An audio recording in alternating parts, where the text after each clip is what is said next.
তুমি যখন ঘুমাচ্ছ তোমার নিঃশ্বাসের শব্দ শুনছি প্রিয়।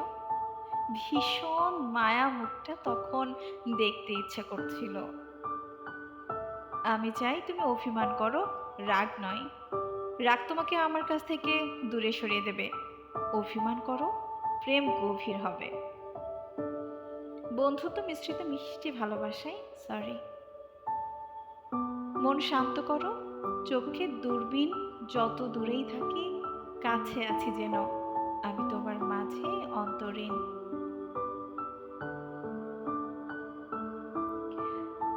ভালোবাসি তোমার ওই মুখের হাসি, দেখে স্বপ্ন কাটে আমার দিবানিশি।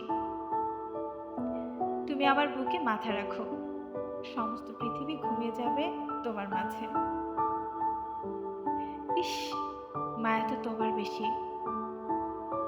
তুমি আমাকে দেখতে চাও?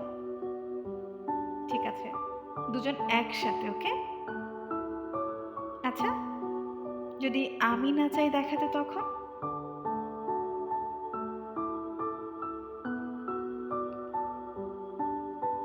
বন্ধু, আজ দারুণ লেগেছে আড্ডাটা, ভীষণ উপভোগ করেছি। ঠিক আছে, কাল পেট ভরে শোনাবো। অভিলাষিনী, আমাদের প্রতি আপনার মায়া যত্ন করে রাখবেন। এই ভীষণ শখের কথার বাড়িতে মায়ার চাষ হয়। হুম, ভাবছি এইভাবে কেন ভাবলাম না। বুঝেছি, আবার বিশুদ্ধ মূর্খ চর্চা করতে হবে। যদি কখনো বিগো নামের দূষিত শহরে হারিয়ে যাই আমরা, আপনি আমাদের জন্য নক্ষত্র হয়ে থাকবেন।